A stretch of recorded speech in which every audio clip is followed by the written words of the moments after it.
Members of the public tonight, would anyone like to present comments? All right, hearing none, then I will move to the second item on the agenda, which is approval of the previous meeting minutes. You have the minutes from July 7th, 2014. Are there any corrections, additions, or deletions suggested for the minutes? I make a motion to approve them as presented. Second. Any discussion on the motion? Are you ready to vote on the question? All those in favor of approving the minutes as written, signify by saying aye. Aye. Opposed? So the next item on the agenda is to consider the feedback from the AOE and legal counsel. And at this point, I would suggest that members turn to the draft document, which we have provided you by email, and there's also a hard copy here. Any members of the public do not have a copy, we can get it for you. It's in the upper left-hand corner. It reads final draft 7/25/14, and it's a red line version. And I would like to start the discussion by describing what has happened since we last met as a committee. Since we last met as a committee, we have sent by email to the State Agency of Education the draft that we had approved at the last meeting. We received comments from them. We met with them in person. We received more comments. We prepared another draft. We received more comments, and then we prepared this draft. This draft reflects the input of both the Secretary's staff, the Secretary herself who met with us, and that of the legal counsel.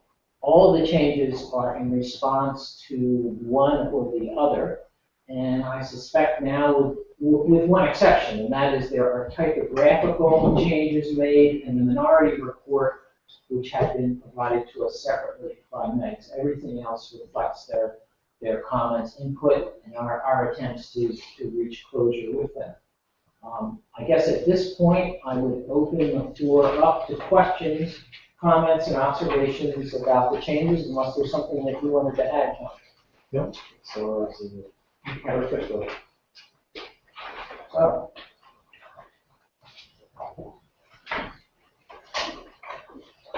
well, there was clearly a conversation about the supervisor and union vis-a-vis the union district. Can you describe that conversation? yes, I can. Let me get to the article so that you all have it in front of us.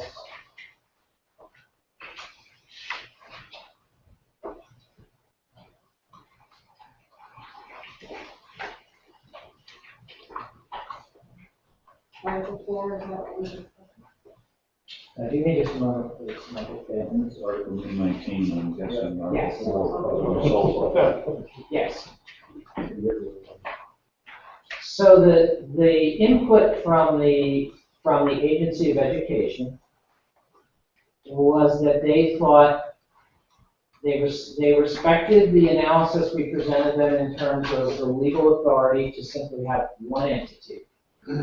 But they thought that we would be on safer ground if instead there were, in a formal sense, two entities, the supervisory union and the union district board.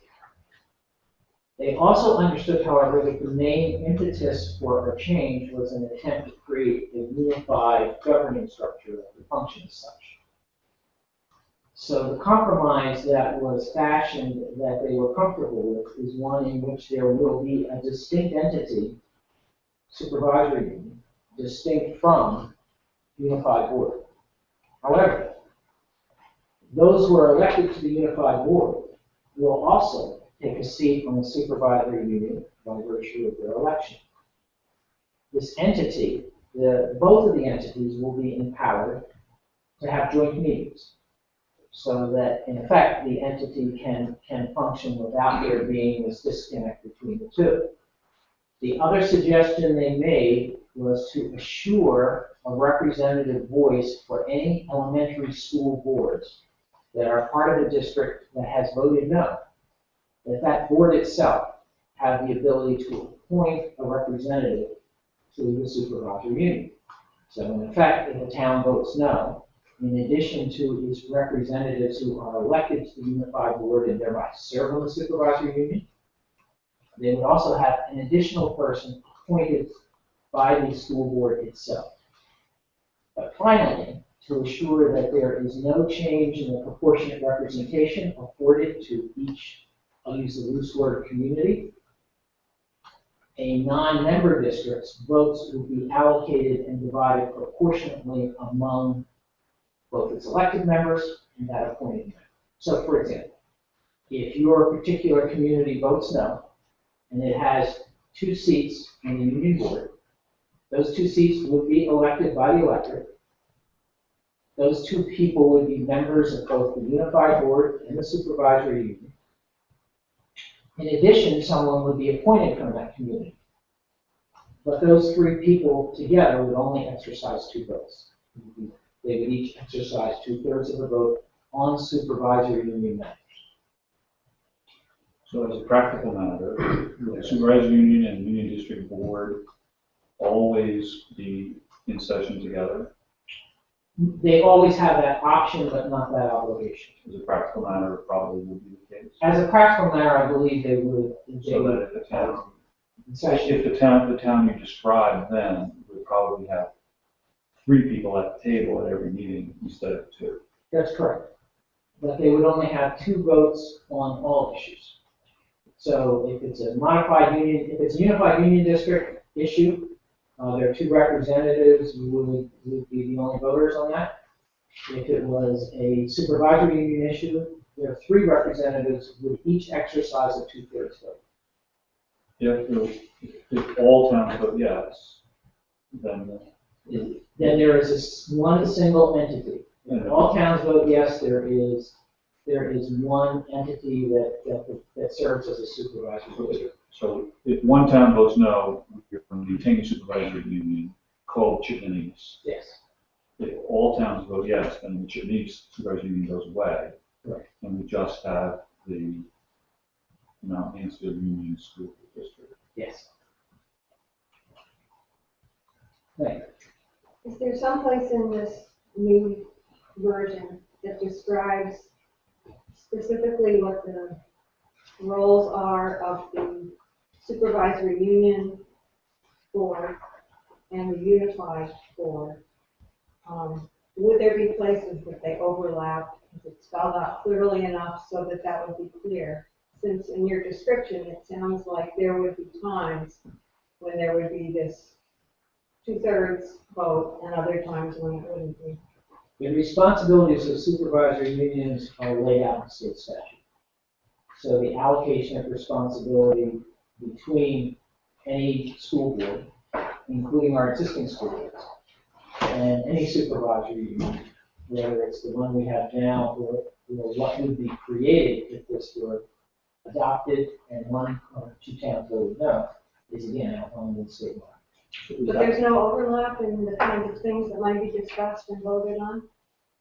There is no overlap in legal authority, but there are many substantive issues that creep up and are discussed at both the supervisory union level and at a school board level, because although there's not really a question as to who has jurisdiction over the legal decision, many things that impact schools end up being discussed at both because they may impact a legal power that a supervisory union has, and they may impact the legal power that a school board has as well. It happens now.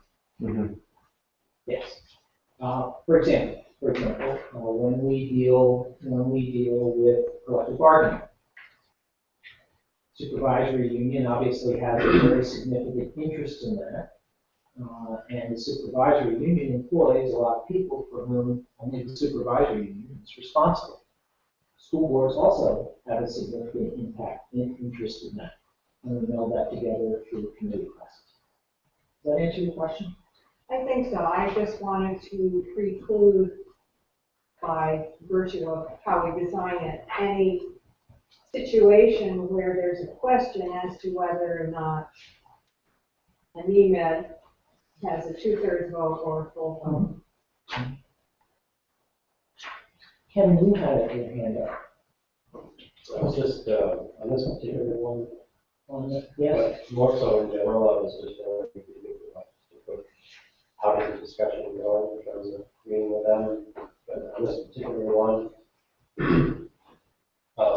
for the team that, met with the folks from the state, do you feel this is, like a compromise, or was this just, oh yeah, this makes sense, we'll stick it in there?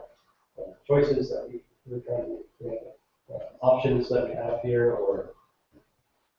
I think probably the best way to describe it is it was the work product of a brainstorming session.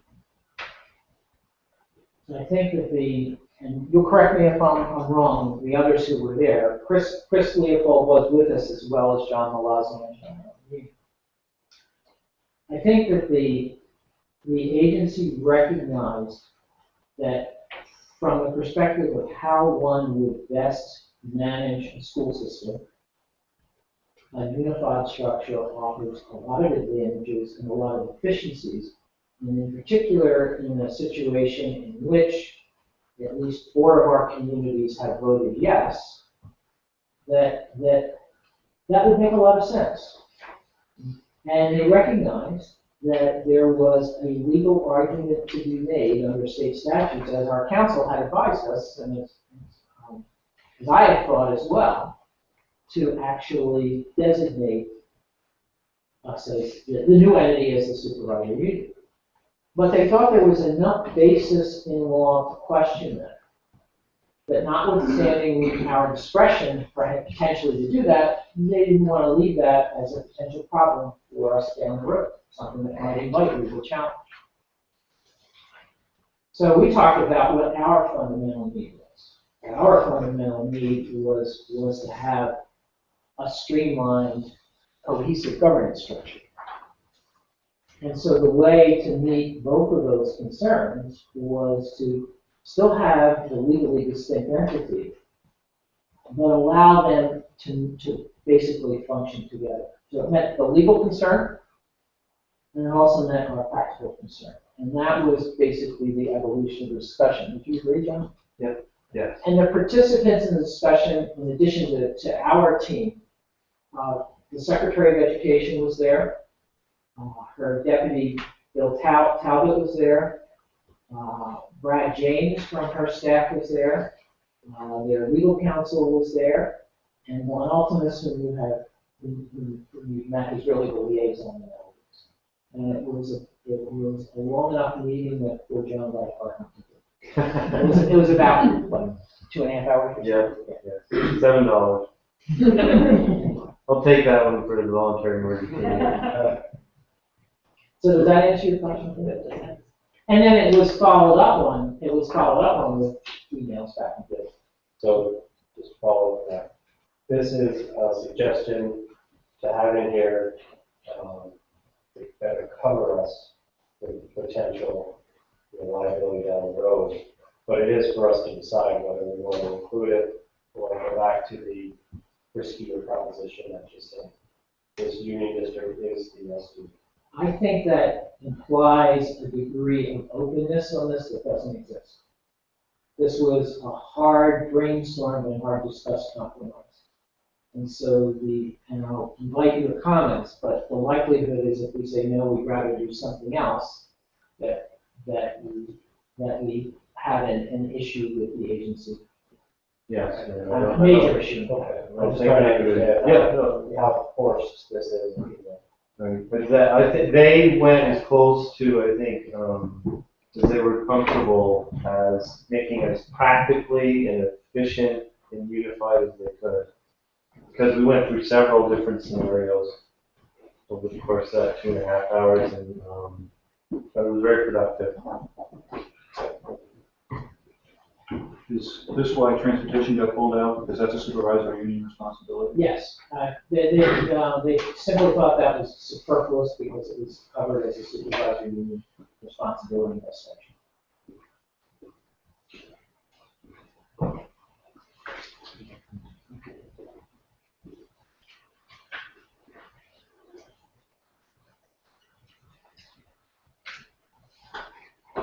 Haven't you understand the stuff with, really? Yeah, I think with that, it's interesting that it got some attention. It seems,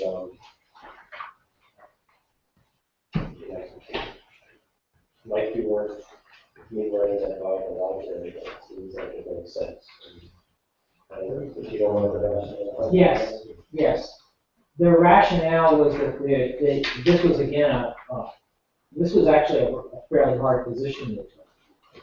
They said that they did not see a way for them to actually credit the proceeds of the sale to the taxpayers of the Underhill ID after the Underhill ID has ceased to operate as an educational district.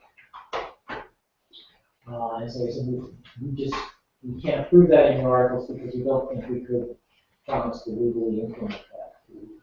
And so the response was to have the Underhill circumstance mirror that for the other towns with one exception, which is there is already a specified recipient being the library in Underhill circumstance. And then if for some reason that were not accepted, then it would default to some legal mechanisms that are described in the oath. As we worked our way through this issue, and it did require a few back and forths, I did point out to the state, to the agency, that I understood we needed to be careful, we needed to get it right. But the likelihood that the Underhill IB school district would abandon its elementary school and the Chittenden, the MMU, whatever we are, would not use it given that they occupy the same campus, given the condition of the facility is remote at best. And then further though, if for some reason the school district didn't want it, the likelihood that the library would turn down this good facility directly adjacent to it was also very high. And they said, well, yeah, we recognize that, but it still has to be set up for all contingencies and that's all. And we had a visit from a couple of library representatives at one of the meetings who agreed with that. And it's clarified, so I think the library will be unlikely.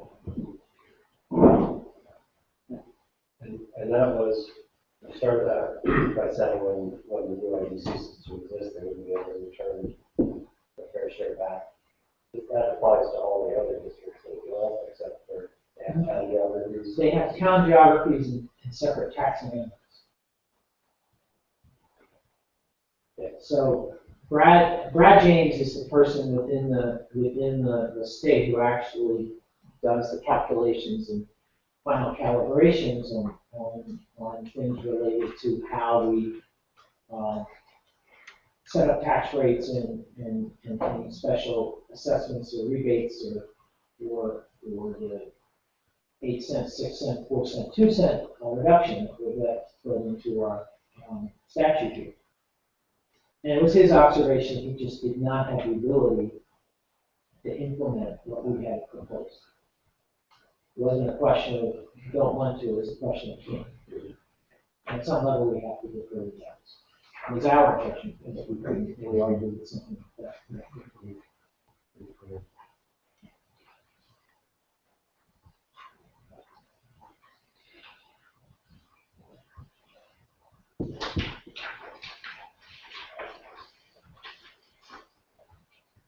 Michael, did the representatives from the agency give us any indication of how they thought the state boards would rule on this?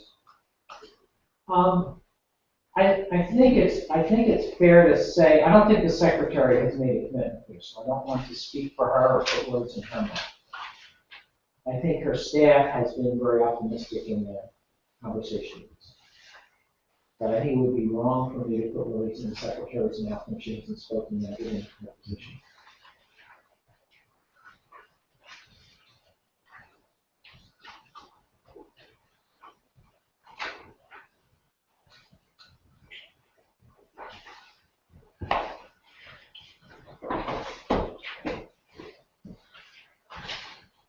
Any other questions or comments on this?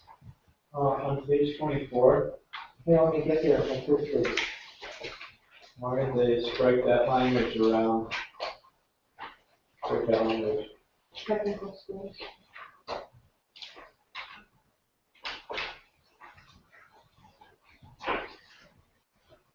That came from Vaughn Altimus. What that did? Yes, the edit came from Vaughn, it wasn't anyone else on the staff. I don't think he disagreed with, based on my conversation, I don't think he disagreed with the notion that the Union District would have additional flexibility and that could provide us the ability to benefit our students and save money in a lot of ways.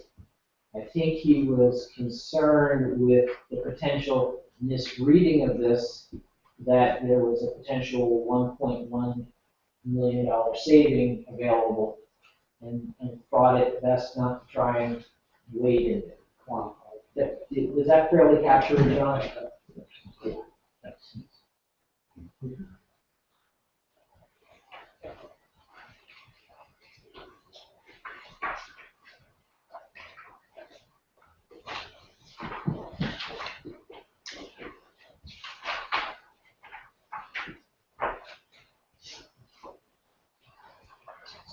Are there other questions, comments, concerns? Page 29. Yes, let me get to my, I'm sorry. I'm there.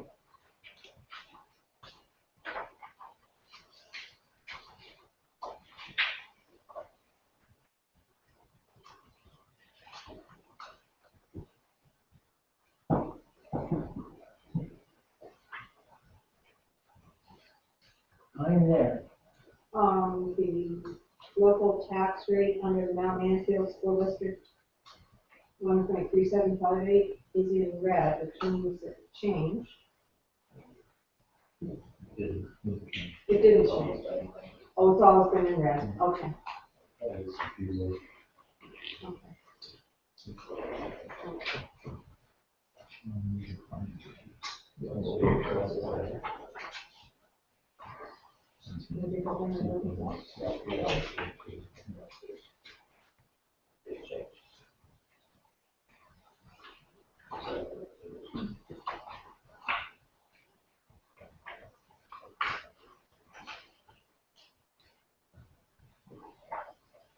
Other questions?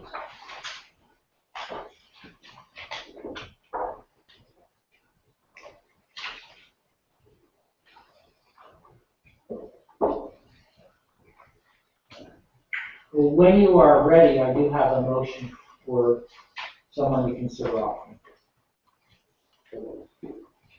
I really want a few more meetings. And at what tavern are you and I going to meet? Don't forget I'm here. The motion I would ask to be made is as follows, and I can explain the rationale for it in a moment. The CESU Voluntary Merger Planning Committee hereby approves the transmission of the CESU Voluntary Merger Study, as approved at its meeting on July 28, 2014, parentheses, quote, study, close quote, close parentheses, to the Secretary of Education pursuant to 16 VSA, Section 706C, for submission to the State Board of Education. If either the Secretary of Education or the State Board of Education request modifications in the study, then the Chair shall convene a meeting of the CESU Voluntary Merger Committee to discuss and act upon the requested modifications. Make that motion. I'd like to add a response to the minority report. Does that happen before? That will this? happen in the next section of our meeting. We will discuss how to, the treatment of the minority report. So that will still remain an open issue and the response to it. Second motion. Discussion. Does that include the sequence of how it's paid? Now that will be discussed in our next section of the meeting.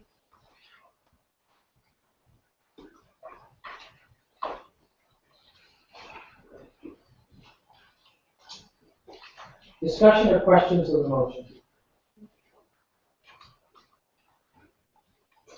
Are I you, just get, was it that? and did you get the full text there, or should I email it to you? No, you'll have to email me. I was gonna ask. Okay, but I can email it to you, I have it right here. Okay.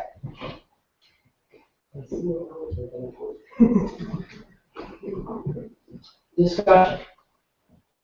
Are you ready for the question? So I'm going to ask for a show of hands on this particular motion. All those in favor of the motion, please raise your hand.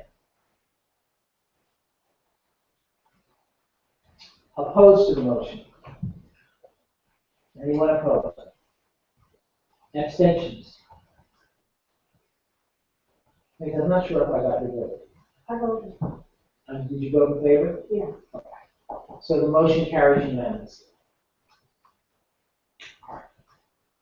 Now, the next item on the agenda is the response to the minority report. And I think you have a draft that has been prepared by Chuck that was circulated to everyone. And I'd like to exercise my prerogative to recognize Chuck first on this issue, since he has done the work on this, and ask him to comment if you please. I was, I think, an early and strong advocate for the last few months for a minority report, which I thought that, I think that's important for the public to have the opportunity to see something from the opponents coming out of this committee.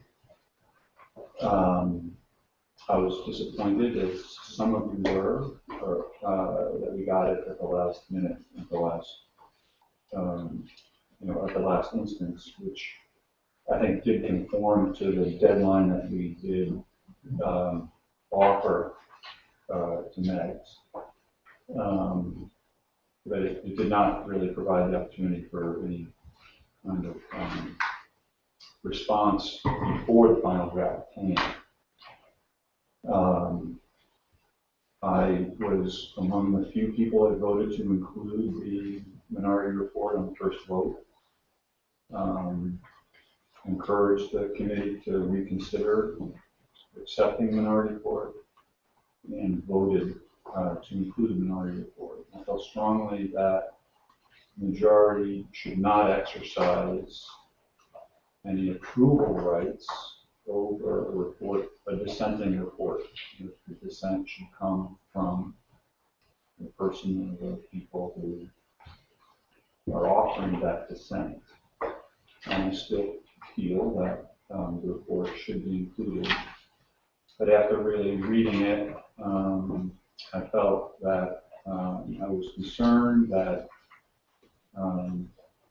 I'm very comfortable with the majority report and the articles being used as a source document for anybody making a decision about whether to support or not support the merger.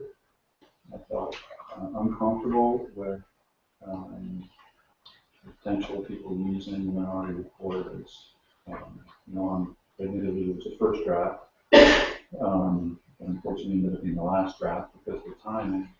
This didn't seem, I didn't feel comfortable with us sending that out as something that could be used by someone else as a source document. So I also didn't, while I disagreed with a lot that was in there, I didn't really feel it was appropriate to,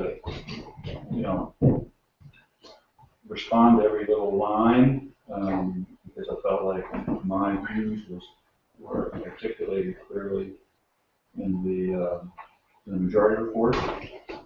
So I wanted to illustrate why I thought it was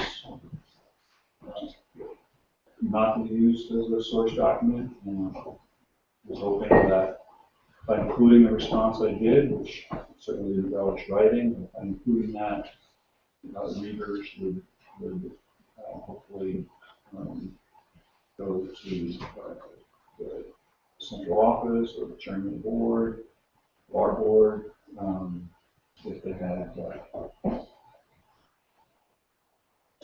any questions about what was in the minority report. So I wrote it in the hope that we will consider attaching it to the minority report, and hope that we will permit the minority report to go. It's not something that we should exercise any voice over, but I encourage you to consider this as a response to the fixed solution. Dave, did you want to weigh in on this issue? Not as far as the content that's being presented. I am interested in considering different flow of how the package is put together with the minority report come at the end of the majority report, so that the flow is constant, consistent. Majority report presents its document, and then it's followed by the minority report and the attachment checklists. So the suggestion, and this is something that David and I discussed, is that the minority report be included in our document, but that it follow our current attachments, and that immediately after the minority report would be the response to the minority. So instead of the minority report being a second, if you will, section of what we would submit, it would become the next to the last section. And the rationale behind that is that much of the minority report is spent discussing items that if the minority report is included where it is right now, the reader hasn't even encountered.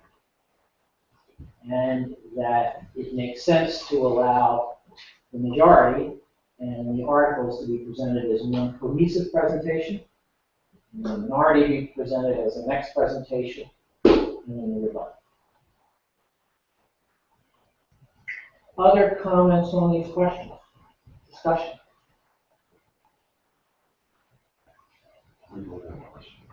As far as including the responses in a separate portion of the report, is it done? And maybe moving because we just voted on the motion to vote on a few minutes ago. We had to leave the floor. So now, should some of the content in here be worked into the majority report rather than as a separate document? And does this sort of, can you have a response to the majority report without offering the opportunity for a response in the other direction? First of all, I don't see this as being the end of the discussion at the beginning. And I'm certainly hoping that there's a vigorous, fully engaged debate in all our communities. But there comes a time where the document has to be finalized. And I think we probably, unless we get something from the state that surprises us, I think we've reached that point, because the agenda will be on the State Board of Education agenda on August 19th, and unless, as we're building up to that, there's some change that they want us to reconsider, we've got to give them the document. So I guess my suggestion to the committee would be as follows. I agree with Chuck that it's important to include an unedited version of the minority report. I think it does make sense for there to be some brief response to highlight the disagreement. And then I also say that we probably have reached the point where we ought to think hard and say, look, it is time to achieve closure. But if there are additional comments, additional responses, I think we should make our website available and allow people to post them. So if there is a survey rebuttal, we should post that on our website. But we shouldn't hold up the process here. That would be my instinct for sure. Is that responsive? Yeah, and I have no desire to delay the whole process any more. I was just wondering if it seemed more balanced to have majority report, minority report, not one and the other, and then response without an additional response. I don't want to. It's not looking forward to it. That's not getting Comments?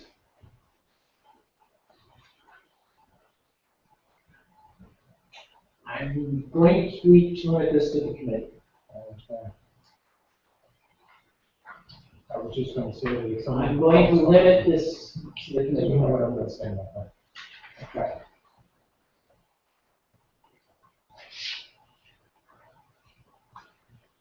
Well, I'll make a motion. You need a motion for this. Yes, I think we need a motion to both, if it is your pleasure, to both reorder the document and to add the. I vote that, I move that we move the minority report to the end of the majority report, and that we add this 3-page response to the minority report after that, as it is written. The only change would be on page 2, there's a typo. To the is repeated twice. Where's that, In Gene? the middle, under to best meet the needs of students, at the end of that paragraph, we need to cross out to the second to the Yeah, I'm sorry, I saw that. You're on the second page. of Chuck's document. Okay, gotcha. We merge or vote to the electorate. Let me get that right now on my. So that would have to be corrected. That's my motion. May I ask you to phrase it so that the minority report be moved to the end of the study? I move that the minority report be moved to the end of the study, and that the response to that minority report be placed after that, With the correction that. with the correction. Is there a second for that motion?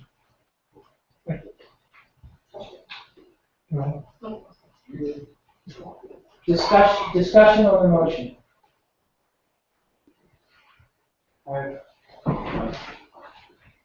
I agree it's really important to include a minority report and a response to it. I'm struggling a little bit with the placement of the minority report and response at the back. Because there's a flavor of that feels like it's being buried. And while I recognize the need for continuity of here's the majority report based on these articles, here's the minority response, also, maybe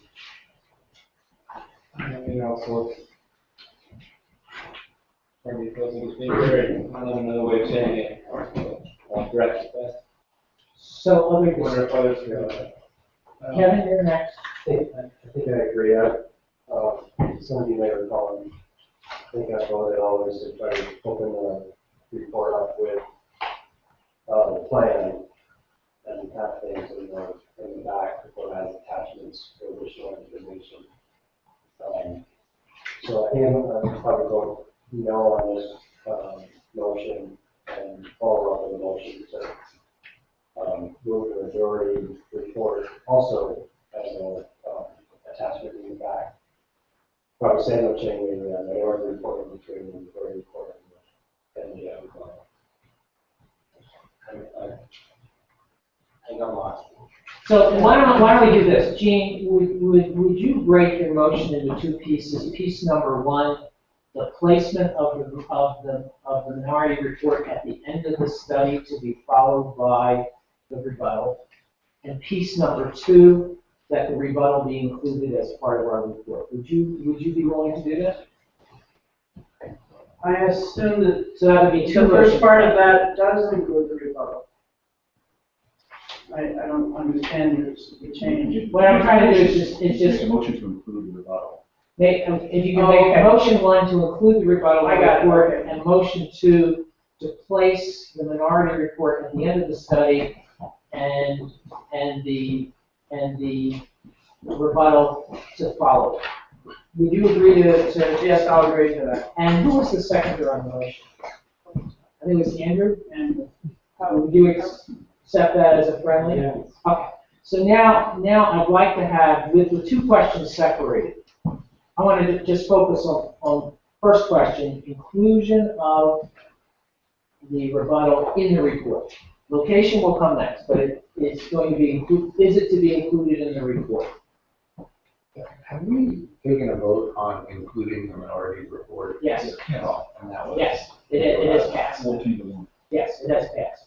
Okay, so, given that it's passed, some of my comments don't apply, but I'd like to offer them anyway. Okay. I'm torn by two impulses. I voted to include it the first time. And the more I thought about it, the more I think it doesn't fit in this document.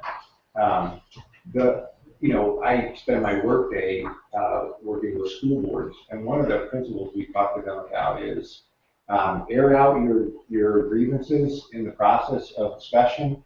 When you come to a decision, it's a board decision, and you need to support that decision, whether you were in support of it or not. And that's both for the purposes of the functioning of the board's role as a governing body and leadership entity in the organization, and the way it's thought of in the community. That's not to say that you agree, nor that you don't have other avenues to reconsider whatever the question might be. And I think when I voted to include the minority report, I was doing it, and still do it, from the perspective that I think it's an important communication to have with the community. I think and in that sense, I don't think it's a text for someone else to edit. I accept the idea of a rebuttal being attached or endorse that idea. But I think it's not, and again, I recognize that we've already voted on this, so I guess I'm just saying this more to bring my thinking to publicly convey my thinking.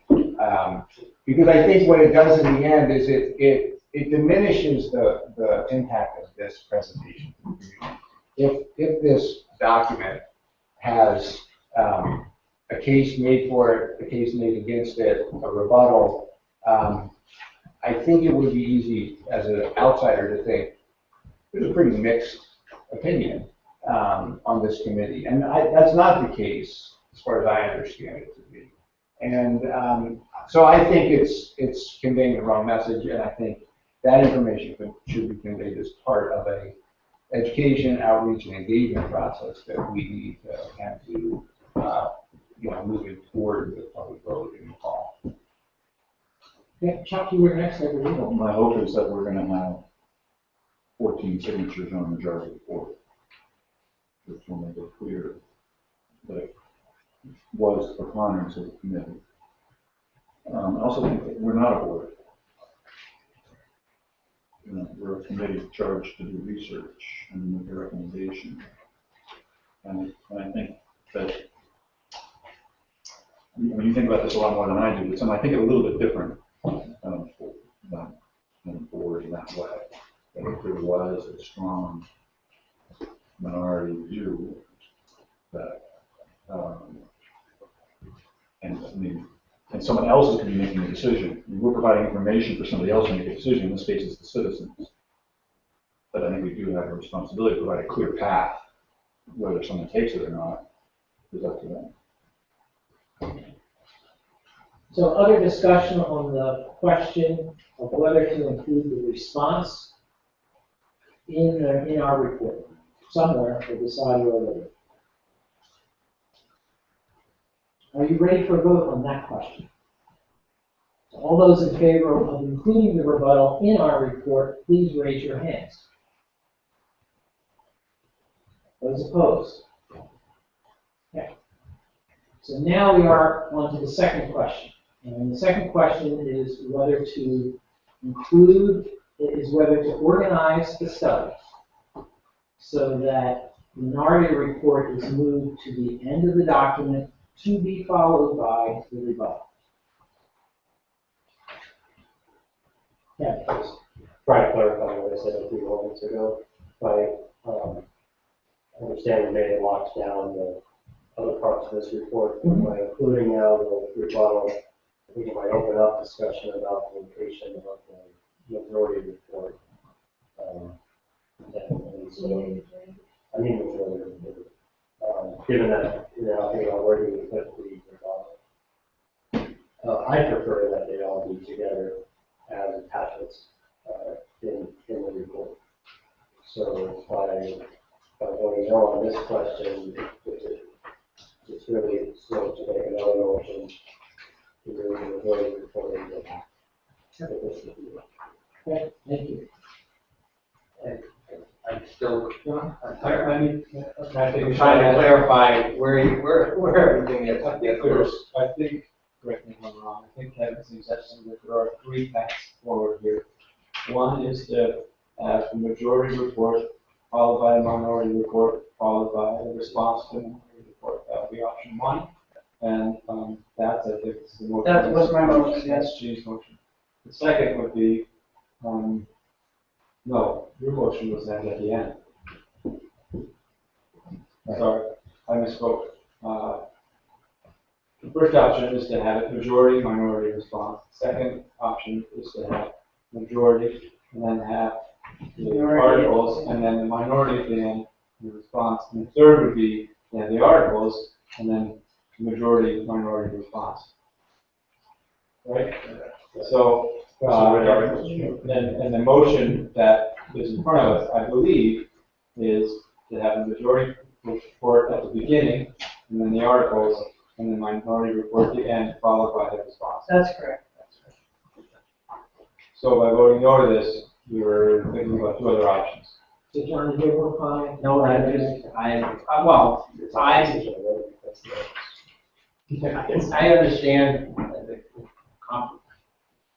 I agree with Dave. If I'm a layman out here, if I'm a community member or whatever out there, I need to have all the information in front of me to understand what the minority report is speaking to. And I would, you and I, and maybe those who follow this and all this process, it might make sense, but if I'm up there, I'm going to be flipping back and forth through pages, and eventually I'm just going to say, I don't get this.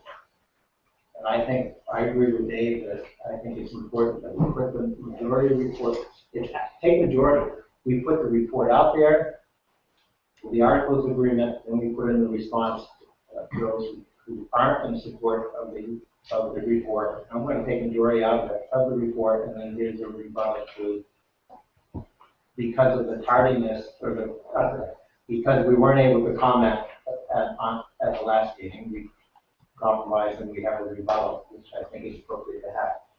And I think that makes much more sense. And to put the articles agreement at the beginning, without any introduction whatsoever, would be even more confusing. It's sort of like you're starting the story before you even start the introduction.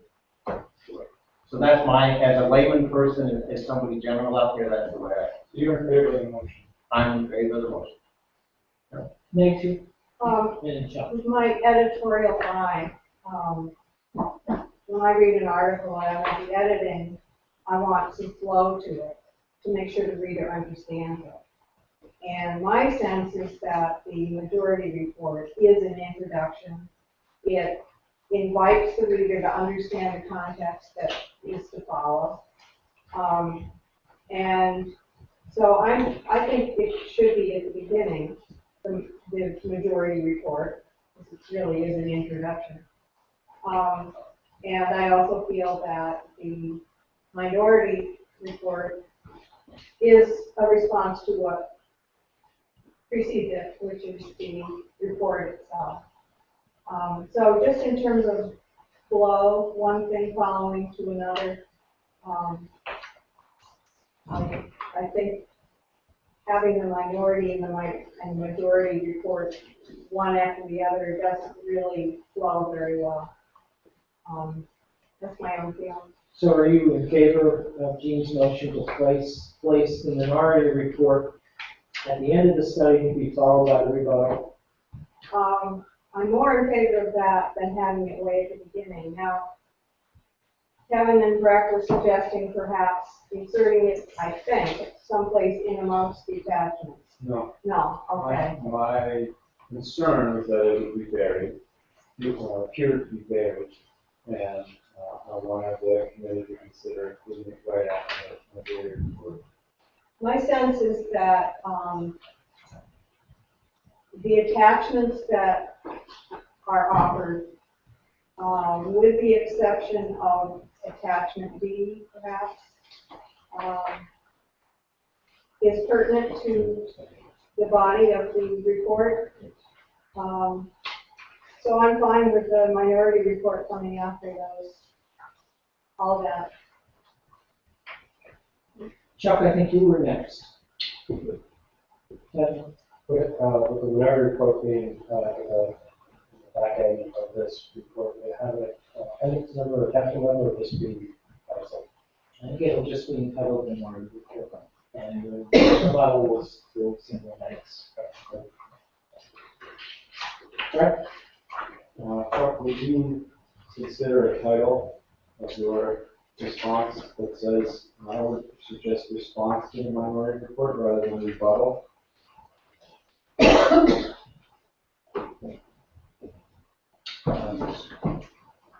Just kind of make it good.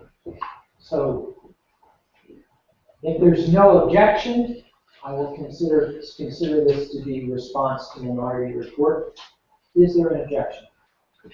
Committee response? Committee response to minority report? Is there an objection? Hearing none.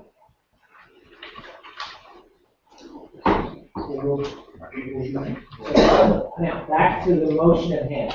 Is there more discussion on the motion concerning placement of the minority report and the committee response to the minority report? Do we have an article on the floor now? Yes, we have a motion on the floor right now, and if you vote yes on this motion, the minority report will be placed at the end of the study, to be followed only by the committee response to the minority report. Are you ready for the question? All those in favor, please raise your hands. Opposed? Motion carries. Now, see what else is on our agenda this evening. Other business.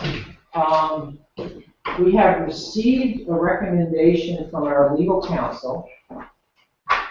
This may produce groans, but to schedule another meeting of this committee very shortly after the State Board of Education meeting on August 19th.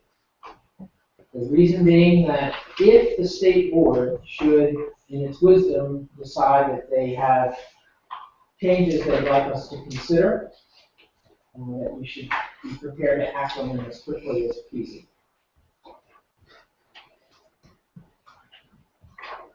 So I guess what I would start with is whether you would be willing to come to a meeting the week, and the State Board meets on Tuesday, August 19th. Can I ask a question? Please.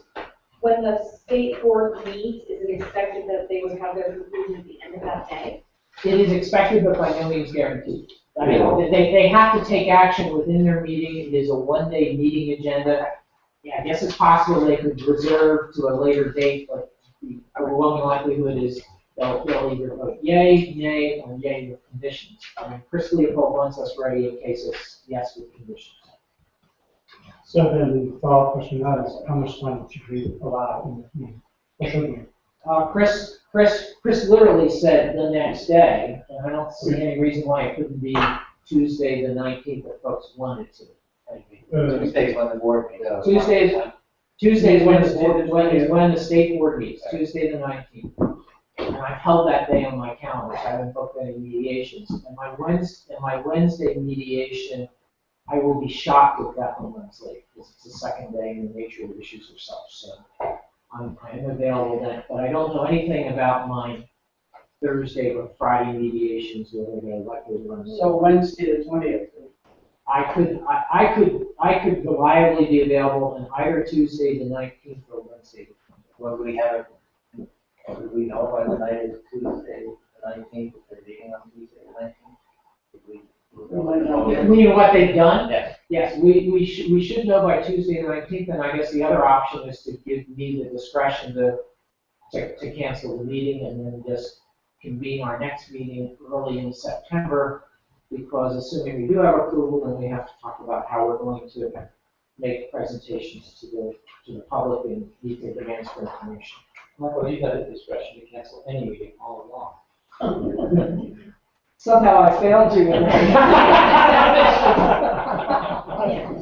I haven't exercised it. So you're comfortable that we would know by, if we schedule Tuesday night, we would know what they did by that Tuesday during the day, whatever they did. So. Yeah, I am. Yeah. I have like Tuesday night or Wednesday night. 2 hours. Do you hold it at time to do any work or anything? Well, his literal words were the next day. I didn't ask him whether we could do it that night, but his literal words were, schedule it the next day, just in case, because you don't want to get backed up. So, Then it should be the 20th. Wednesday the 20th? Do you want to know if other people are available that day? Yes, I'm just, are people available generally, Wednesday the 20th? I'm in Massachusetts.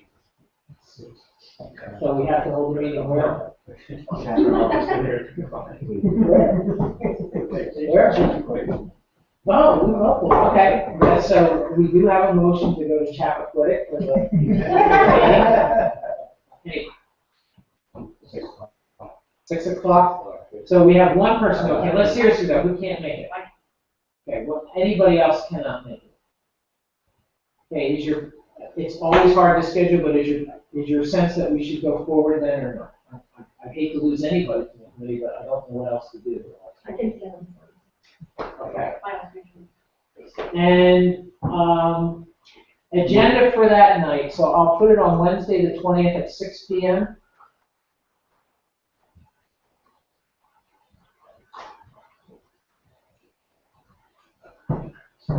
Okay.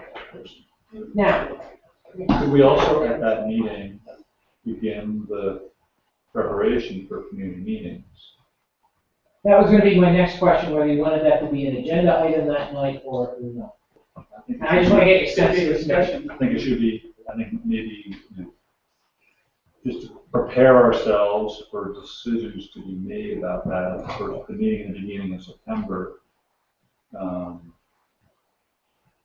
Because, no one's gonna listen to us in August, but they're gonna start listening, they're gonna,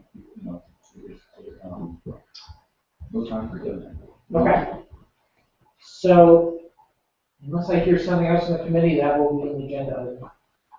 And then should we schedule the meeting, the first meeting in September that was discussed? It would be helpful to schedule further out.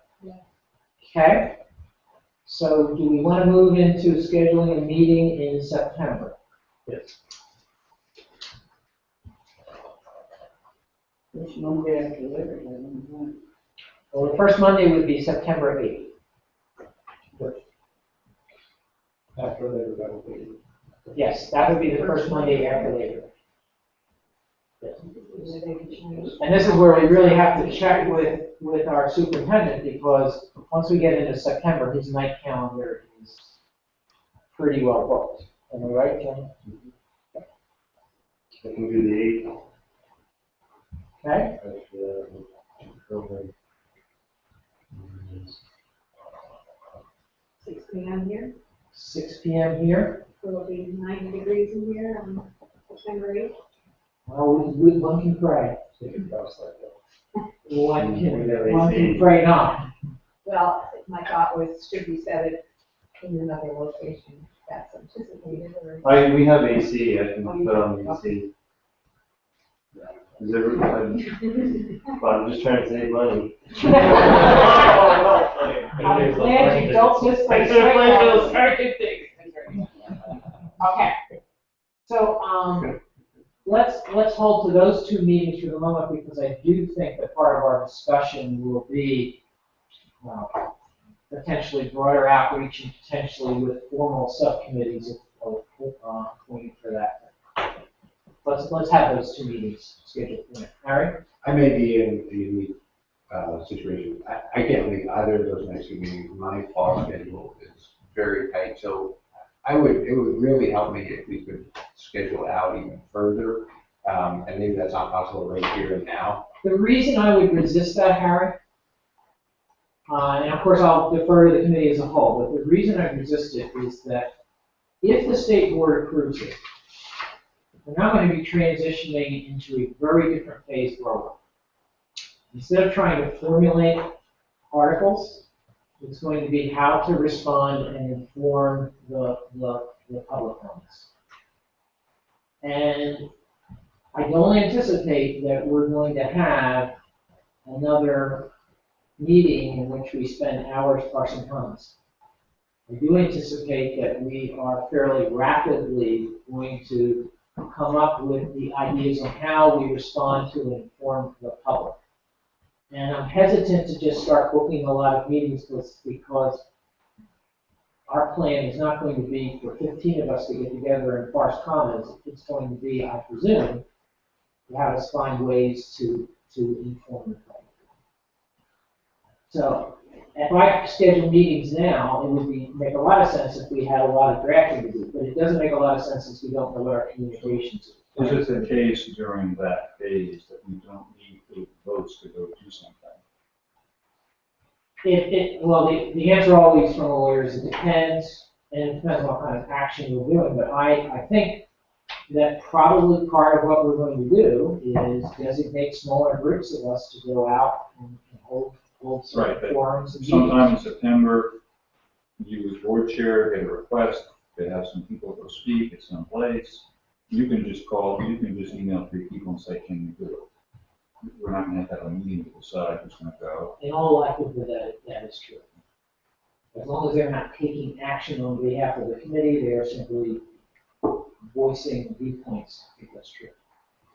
I mean, I follow your thinking. I think, and I understand the nature of what we're talking about. I do also think if we're talking about an intentional communication effort, I mean, people have already got fall calendars scheduled, so the sooner we declare, we're going to be. Harry's right. Let's just schedule a meeting one next to it. And I'm not talking exclusively about this committee meeting, because I agree that may be very different in nature and timing. But, I mean, I would hope that we're planning to do at least a presentation and discussion in each community. And I know we haven't talked about any of these. I have sent multiple suggestions about this, even going back to our spring meetings. I think we have got to pick up the ball on communication and plan more intentionally and not wait until now the end of August to start talking about what we're going to do basically in September and October. So that's I also have so few opportunities that I'm also, personally, I'd like to be involved in. I have very limited opportunity to do that. So, Sandy? Well, my question is, might it be possible that as we break up into smaller groups and go out for community meetings, that we hear some feedback or we have some concerns or questions that we might want to bring back to the whole committee for discussion? Let's schedule a meeting for the 3rd or 4th week of September. Just do it. It takes a second. All right. Cancel. So let's just do one for the 3rd week in September. We're back to the 2-4 executive committee. Monday the 22nd, I should say that looks good. That's the 3rd there. That's the 4th. It's actually the 4th one. How about the 29th? And the 6th, can we do a 6 p.m. that day? on the 29th. Yes. Harry said! We can also just make that a community forum date. I mean, saving the date, we could decide. If it ends up, we could just move it into a community forum. You're absolutely right. Yeah, that's sort of my own. Okay. Okay? I agree with Harry's message. I think the message is that if it's the intention of the committee to go out and interact with the community, the sooner the committee decides dates for those sorts of interactions, not the, what Sandy was talking about, where the committee members come back and talk about their interactions, but the actual community forums. I would suggest that at our next meeting, August 20th, if not tonight,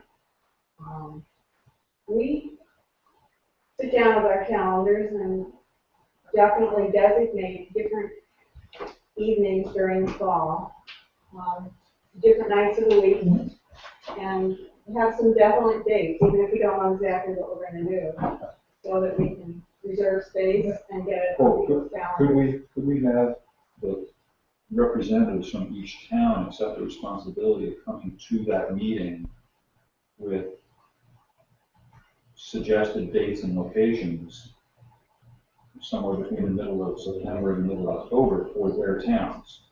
Yeah, I've been picturing each It's just not like a town. commitment or anything, it's just instead of like us flipping through our calendars on the 20th, that each town, the representatives from each town spend some energy into thinking ahead of what's going to happen in their town, and have the location clear, and have the date clear, and let's get something done with that meeting. But I get the idea that we're talking about this entire committee being involved in all the presentations in every town, and I don't think there's going to be time to do that. I think that we from Underhill need to figure out how to talk to the people in Underhill, and then if we can get somebody else from this committee to come along and help us, you know, it doesn't mean that it's just Underhill representatives, but we could invite. Right, but you're going to get those people if you come to the next meeting with dates.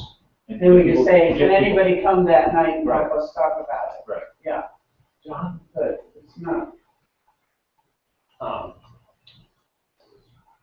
First question is, are you going to put a time limit on public, when we have these public forums? There's a reason I'm asking that question.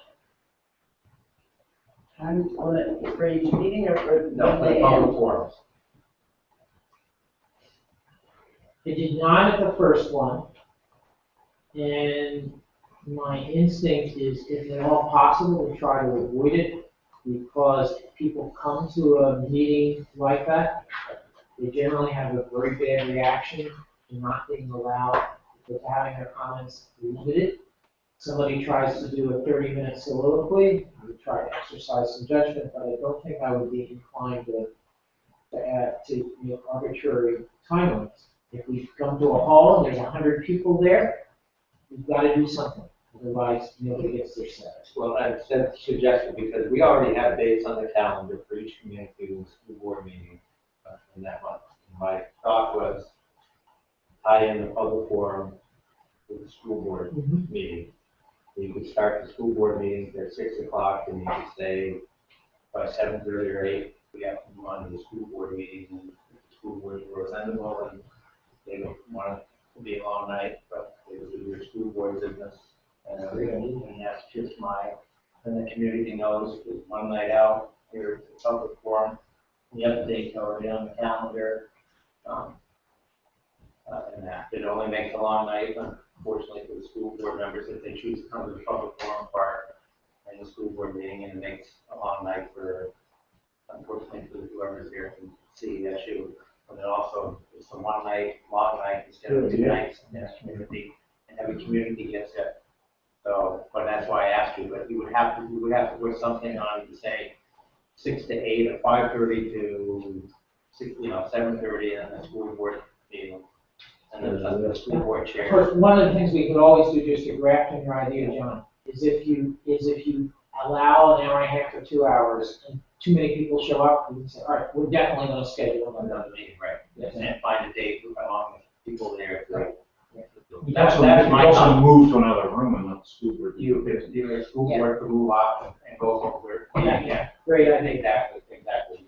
Paula, and then I was just going to piggyback and say another alternative is you start your school board meeting a little earlier, say you start school board meeting, 5:30 to 7, and really condense yourself, so and then you have it opened up for the public forum after the school board. It might be easier to limit your school board meeting Yeah. than limit the community. Either way. But I'm not sure that, my only thought was. First choice. Yeah, it's, you know, who can come early, who wants to come late. I think for some boards. 7:30 at night would be, We can get our board meeting down. Why not? that's my suggestion, we could put those out, that, we can get that out as a certain area, trying to say, give some firm dates of public forum for, and the dates are already on the calendar, And to the extent it matters, I'm going to try to attend as many of these as I can. The later the start time, the more likely people will have settled in time for me to attend. It's like, I mean, last week I had one that whacked me very late, and it happens. but I think we have, and I know you know, we have to. Divide and conquer. Yeah, exactly, so that's my suggestion. Okay, Meg, you were up, I think your hand was next, and I apologize if I got that wrong.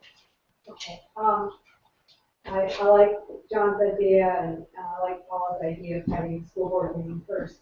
I'm thinking that, you know, most people have certain nights of the week that they're available, certain nights that they're not. And if there's one meeting in a community, or if there's two meetings that are both the first Tuesday of the month or whatever, certain people might say, oh, I didn't get to go. So I was thinking that it might be good to have a meeting at each of the middle schools so that the community, the people who feed into each of those middle schools could have a second opportunity for a meeting without having a second meeting in all the elementary schools. That's a thought too, we could. And you can be part of this. I'm sorry, Kevin, if you don't mind me, I'm been thinking half of John, if we could schedule the elementary board meetings in September as a carousel meeting, all on one day, you see what I'm saying, and then public forum at Campbell Thompson, and Huntington, Richmond, and both can go off to their separate meetings at some point in time, and if the discussion had to go on, like Chuck said, then the discussion could go on, so that's another, so, sorry.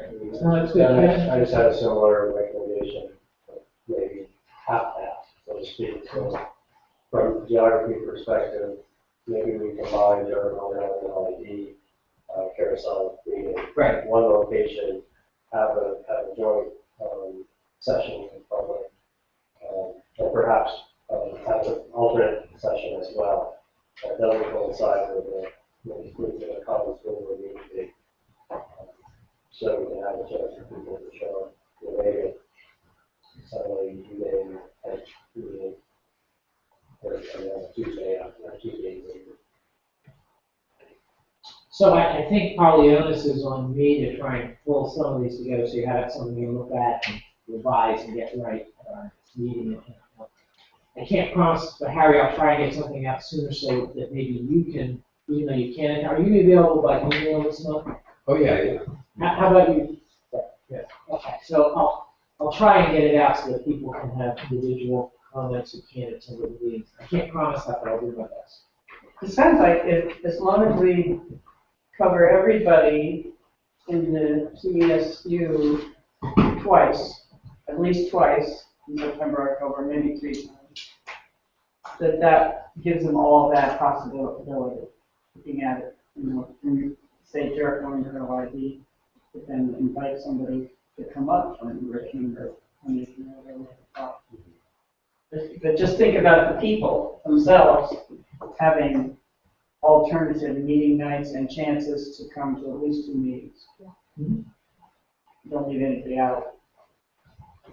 I mean, one of the realities we're working with in Huntington, I think it's Richmond Bolton, is the Times Inc. is published, toward the end of the month, and then it doesn't come out again for a month. So it's one of the most effective vehicles we have for announcing things publicly. And I use that example to illustrate the fact that the more we can get ahead of this, the more we will not only facilitate our work, but we'll be sending a message to people that this is an important discussion. We're intending to do this work. And I think that's just part of a good approach in terms of engaging people. So I don't know what the case is necessarily in all the towns, but I know that's the case here, so. On that thing, what does it cost the supervisory union to, when they have a bulk mail on to all the households? And the supervisory union, that would be like one page. And, I'd have to go back and look, I don't, our policy. It's probably It a seems few like it would be an $100. appropriate expenditure for this committee. Yeah.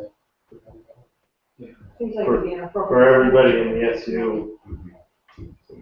Because that way everybody would get notified.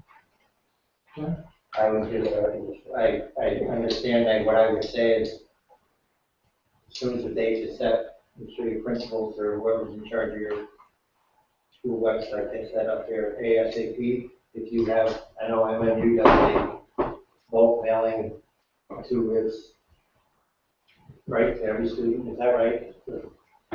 Free school paperwork, you could even attach it there and you get two-thirds of the, without going involved. Well, I'm just saying, it's not just for the families who have their children in school, it's for everybody in the community. But that's just another way I was just trying to do it. So, and I was just gonna say, I think the three of us could sit. Yeah, I think the onus is on us to put something together. Put something together and then get it out. Yeah. All right, so I think I've got enough to work with, but any other comments? So then August 20th is not a perfunctory meeting, it's a critical meeting. Yeah, August 20th, at a minimum, is going to be discussing communications in a substantive fashion. I hope that it will not be discussing changes that the state board wants, but that's the other possibility. Right, so I think August 20th is an important meeting. Yeah. Yeah. David, I'm sorry. Different topic. Yes. I'm very interested in how this morning is going to look. And I wonder, what instruction we're going to be given as to how that morning is going to read, and whether we have more latitude this time around. And I'm thinking of the public who has to read it. Mm-hmm. So I'm wondering, maybe not on the 20th, but sooner thereafter, we get some work started on it. What I can tell you is that we're working on that with legal counsel right now. There's a yin and a yang to every morning. The yin is you had better meet your legal requirements, and the yang is you want the public to understand it. And you know the limitations that we lawyers have in communicating. But I agree that we want to try and work that out. And that's the feedback we've given our legal counsel, is to try to make it more user-friendly.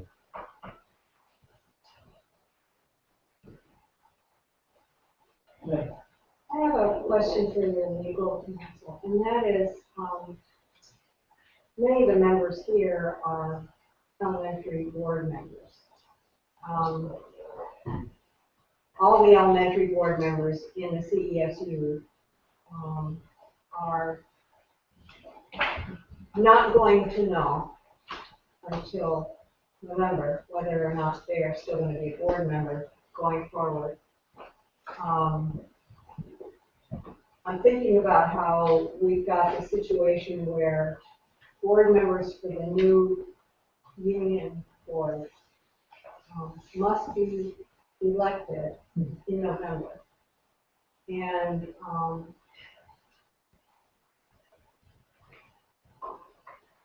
the fact that people who are now currently MMU board members can run, people who are currently not board members can run, and elementary board members could run. What kind of issues might that raise if an elementary board member runs, but their elementary school remains anemic? Yes. I mean, if they end up being on two boards, that wouldn't be appropriate. No, we've done that before. We've had people on both Yeah, elementary boards yeah. and the union high school board. Twice. No. Those people are candidates for sainthood. Yeah. But there's no legal obstacle that I'm aware of. We've done it on two occasions. The issue would be if there was, you know, a passionate elementary board member in, say, Jericho, who really wanted to be on the new board. And they felt pretty sure that Jericho would vote for the new system. And so they ran, they got elected, but then Jericho didn't. And they didn't want to be on both boards. People. I would just say that that's the kind of issue that you work out with your voters and explain to them when you're campaigning. So legally, But legally, you can, there's no obstacle to dual office there that I'm aware of, is there, John? No. And the elementary board of the town's voting yes continues for another year. Right. No, you're right. There's work to do. Yeah, there's still work to do. There are, in all likelihood, if this is adopted, there will be many people who come from existing boards who will be doubling up on that board. So where I thought you were going with that was all the notice that would be required, because I assume it would be similar to, getting petitions signed and submitted in time, which to me is a whole other dimension of the communications piece. So while I that's in the won't, timeline. I know, but in terms of our communicating that Yeah. to people. Yeah. So I won't be here at the communications meeting. I'll submit my suggestions electronically, but my hope would be that the exchange is something like this. With my sense is there are a lot of arenas that we'll discover through the discussion that have got to be part of an intentional communication plan. That's just one more example. Yeah. So is there anything else, great work, or anything else before I entertain a motion to adjourn? We should get some signatures. I don't have a clean copy for sign. We will do it, but I don't have a clean copy. I can get one pretty quickly. Let's do it. You got any people? When do we sign the other stuff? Which stuff? Well, the minority. Majority and minority reports. That's what I'm talking about. That is what you're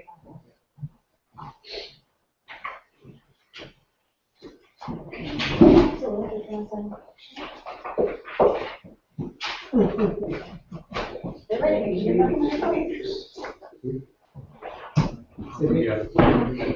think so. That's the second person in 2 weeks. We're on a roll. I've got a committee. We'll see.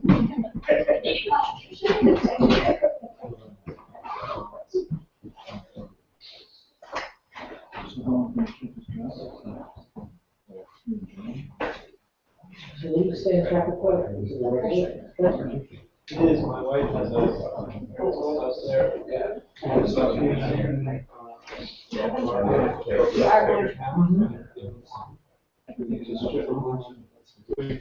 The only I'm familiar with is when we write a rice down, we set the dirty across. And then that's fairly straight. It's easy, it's fairly straight, and then it takes a hard break. So if you can break. Yeah, so, which is starting to be more fair to we have a fast one.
I think you could have something. A little tight people are. Well, I know that, I guess that's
So, what I would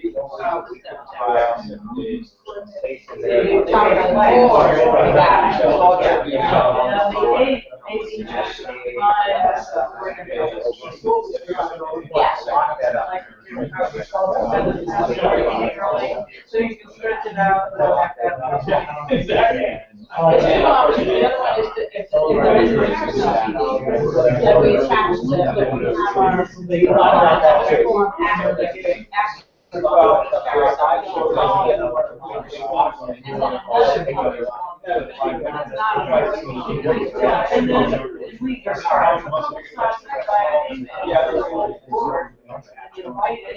You don't like that, I wouldn't know you taking them all.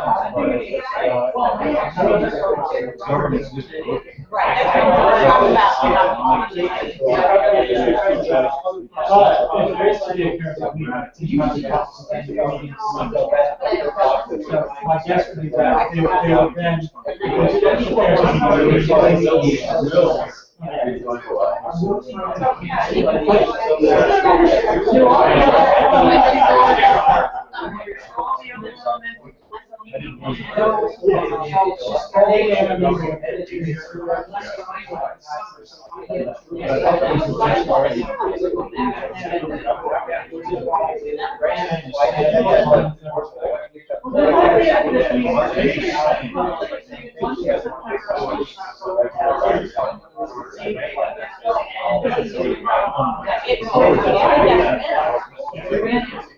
For this, yeah, and then before they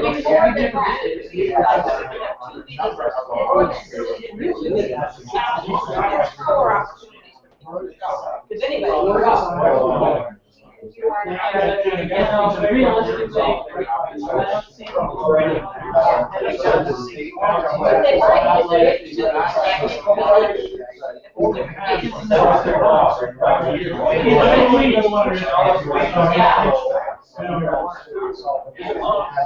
that's where the love is. We don't have anyone.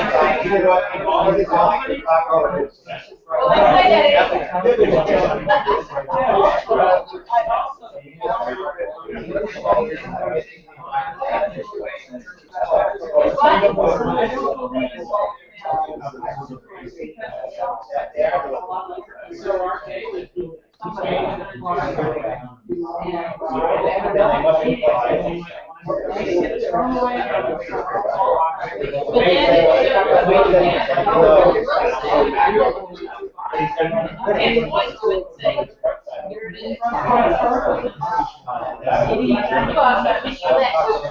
say that not everybody beats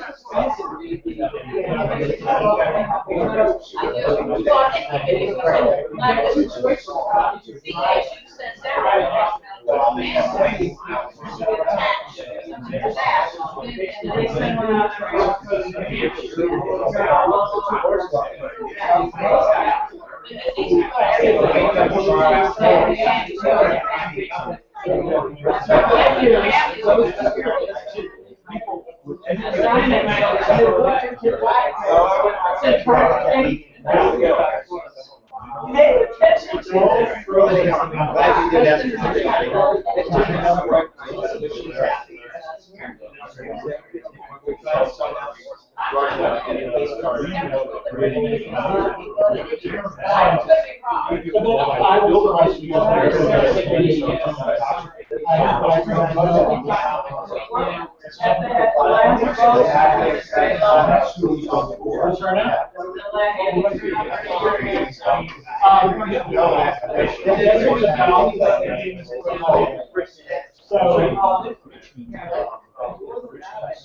Maybe given the fact that we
Michael, I've got the already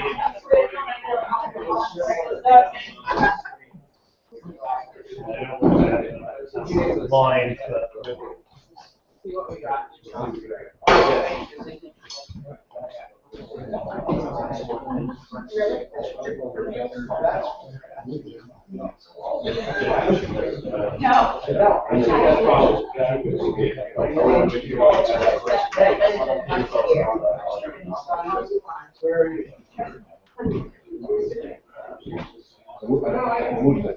Well, we just have it sign here. So we'll pass this, we'll pass it. Okay. Why don't we just pass these around? You can sign, Dave, your sign.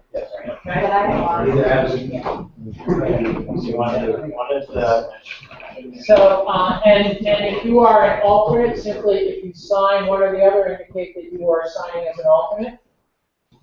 And other than that, is there any other business for the committee to transact? So as people sign, you can read that we have adjourned. Is there a motion to adjourn? So moved. Second. All those in favor say aye. Aye. Opposed? Okay, we are adjourned. Thank you.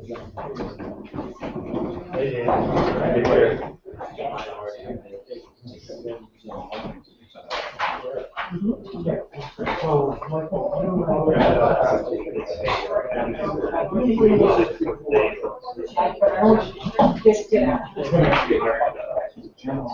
have to do a triage. I will We'll all put something together and send it to you.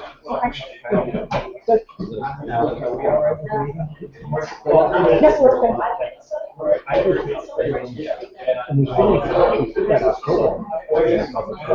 Oh, yeah. I'm, You're slaves. part of what's going through my head is, public forums, more focused on I don't Right. want to go behind the train, but I also want to make sure. Yeah, that's when you're gonna get the most People people. are paying attention. You're gonna get the most people in October. I have a really, Either each school board or the school board chair salary, you know, where you work there. And then the program would be really ramp up. And in the meantime, we have September. Yeah, they got something to take care. I agree. We want to ramp up in September. And then nothing. And nothing, and then all left over. Contingent, you got some surplus. Yeah, they were that, they would use, they would set aside a repair, replacement. Oh, thank you. Over there, finally. Well, at least we got a mile. They voted,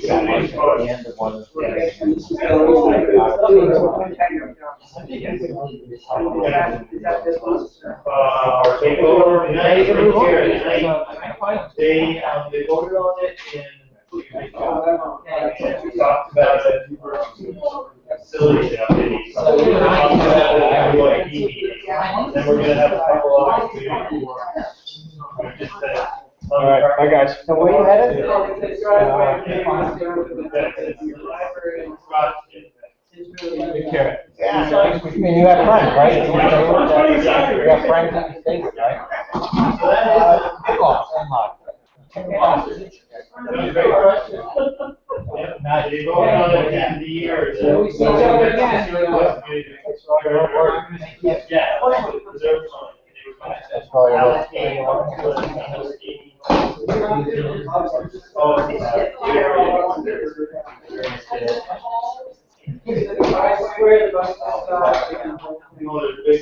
We're gonna pack. And then I guess the library is this is parking lot, the entrance to it is part of it. Oh, yeah, I think she will make a recommendation. Yeah. By statute, she has to make a recommendation.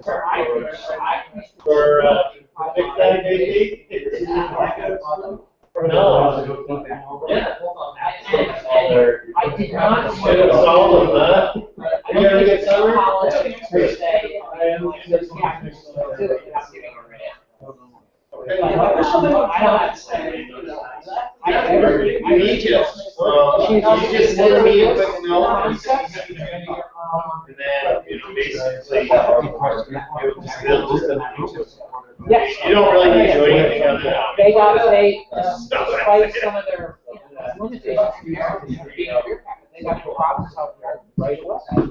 I was great that we got the meeting when they were in that. Well, Thanks for coming. It's almost fun. Very good question. Yeah. If the state board does have suggestions that you're able to act on the Well, following we're gonna day, does have that to still keep everything on timeline? That still would keep us on time. Well, I mean, it's really not.